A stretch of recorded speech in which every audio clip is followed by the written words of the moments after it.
আসসালামু আলাইকুম, কি অবস্থা সবার? আশা করি সবাই ভালো আছেন। আমি চলে আসলাম আমার একটা নতুন ভিডিও নিয়ে।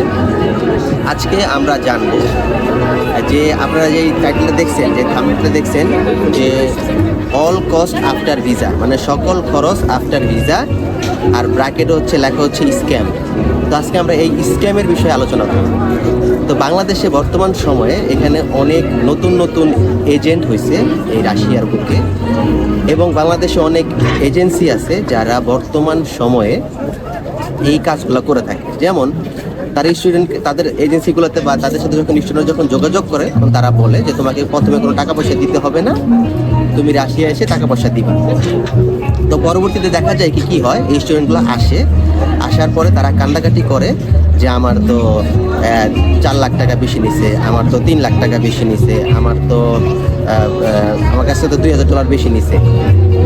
এবং এখানে আবার যারা কাজ করে তারা এগুলো নিয়ে পরবর্তীতে ঝামেলায় পড়ে, এবং এখানকার ইউনিভার্সিটিগুলো তখন কি করে, বাংলাদেশিদের প্রতি বিরক্ত হয়, এবং ইউনিভার্সিটির ইন্টারন্যাশনাল ডিপার্টমেন্ট যখন জানে তখন এটা নিয়ে ঝামেলায় পড়ে।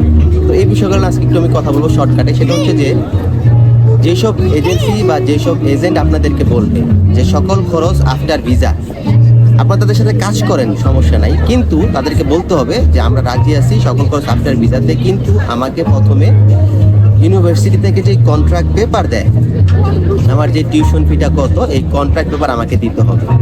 এরপরে আমার যেই ডরমিটরির যে খরচটা কত সেটা আমাকে দিতে হবে, সেটা সম্পর্কে আমি জানবো। এরপরে আসি হচ্ছে আপনার আনুষঙ্গিক যে খরচগুলো হবে সেগুলো তাদের কাছ থেকে জেনে নেবেন।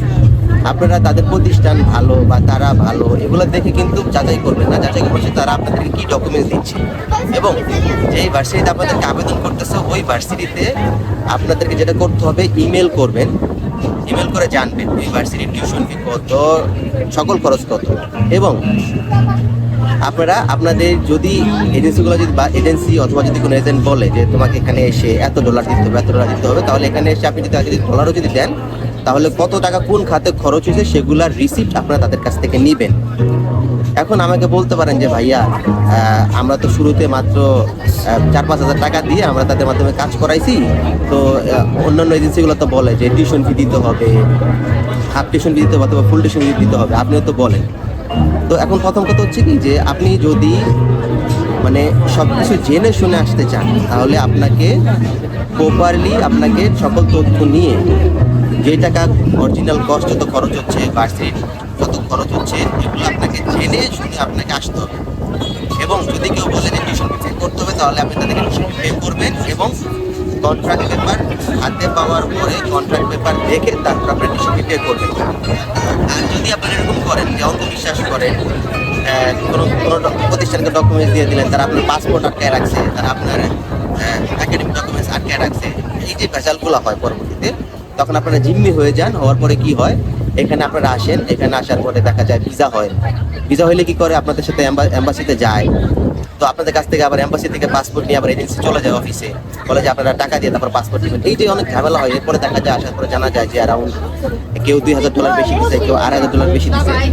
এইসব মানে আমার সহজ কথা হচ্ছে যে অল কস্ট আফটার ভিসা, মানে সকল খরচ ভিসার পরে। এই বিষয়গুলোতে যদি কেউ আগ্রহী থাকে, তাহলে আমি তাদেরকে বলবো আপনারা ভার্সিটির সাথে যোগাযোগ করবেন। নাম্বার 1, আপনারা আপনাদের ইউনিভার্সিটি থেকে কন্ট্রাক্ট পেপার দিবে, সেটা আপনারা নেবেন, দেখবেন।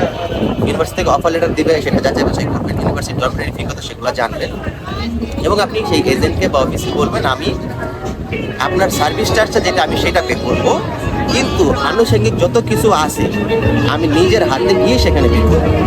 আর তাদের যদি কোনো প্রতিনিধি বা রিপ্রেজেন্টেটিভ তাদের যদি থাকে কোনো প্রতিনিধি, তাহলে সেই প্রতিনিধি আপনার কত টাকা সার্ভিস চার্জ নিচ্ছে মস্কোতে, সেটা আপনাদেরকে জানাইতে হবে। কারণ অনেক সময় বাংলাদেশে বিভিন্ন অফিস আছে যারা এখানে একটা সার্ভিস চার্জ নেয়, এখানে একটা প্রতিনিধি কাজ করে তারা একটা সার্ভিস চার্জ নেয়। তো এইটা তখন আপনাকে জেনে নিতে হবে। আর আপনি বলবেন যে আমার টাকা আমি নিজে হাতে পে করবো, আমার টিউশন ফি আমি নিজে হাতে পে করবো, আমার সকল কিছু আমি নিজে হাতে পে করবো। হ্যাঁ, আপনারা যদি পে করেন তাহলে আমাকে চেক দিতে হবে, আর না হলে পরবর্তীতে আমি ভিডিও বানায় লাভ নেই, এই আপনার স্ক্যামের শিকার হবেন। এখন বর্তমান সময়ে অনেক স্টুডেন্ট, এই যে এই বছরও আমার কাছে অনেক খবর আসতেছে, যে এই সেপ্টেম্বর ইনটেকে যেগুলো হচ্ছে, আমি অনেক খবর পাইছি, অনেক স্টুডেন্ট আমাদেরকে বলতেছে যে ভাইয়া আমি তো কাজ করছি, কিন্তু আমি আসার পরে দেখতেছি যে আমার একজন প্রতিনিধি, এরপরে তার উপরে আরেকজন প্রতিনিধি, এরপরে তার উপরে আরেক প্রতিনিধি বলতেছে আমাকে এয়ারপোর্ট থেকে রিসিভ করছে একজন, ওই শহর থেকে রিসিভ করছে আরেকজন, আমার হোস্টেল উঠে দিচ্ছে আরেকজন, মানে একটা ডকুমেন্টসকে তারা 6-7 জন কাজ করছে। তখন দেখা যায় যে হিউজ টাকা খরচ হয়ে যায় এবং স্ক্যামের শিকার হয়। সেই ক্ষেত্রে আপনারা জেনে শুনে বুঝে ইউনিভার্সিটির সাথে যোগাযোগ করে এরপরে আপনারা আপনাদের ডিসিশনটা নেবেন। এই ছিল আজকের ভিডিওতে। আমি ছিলাম মস্কো রেডি স্কোয়ার থেকে। আশা করি ভিডিওটা ভালো লাগছে। আপনারা এই স্ক্যাম থেকে সাবধান থাকবেন এবং যারা এখন আমাদের চ্যানেলটি সাবস্ক্রাইব করবেন, আর যারা এখনো আবেদন করেন নাই তারা চাইলে আমাদের অফিসে গিয়ে আমাদের সাথে যোগাযোগ করে আবেদন করতে পারেন। ভালো থাকুন, সুস্থ থাকুন, আমাদের জন্য দোয়া করবেন। আল্লাহ হাফিজ।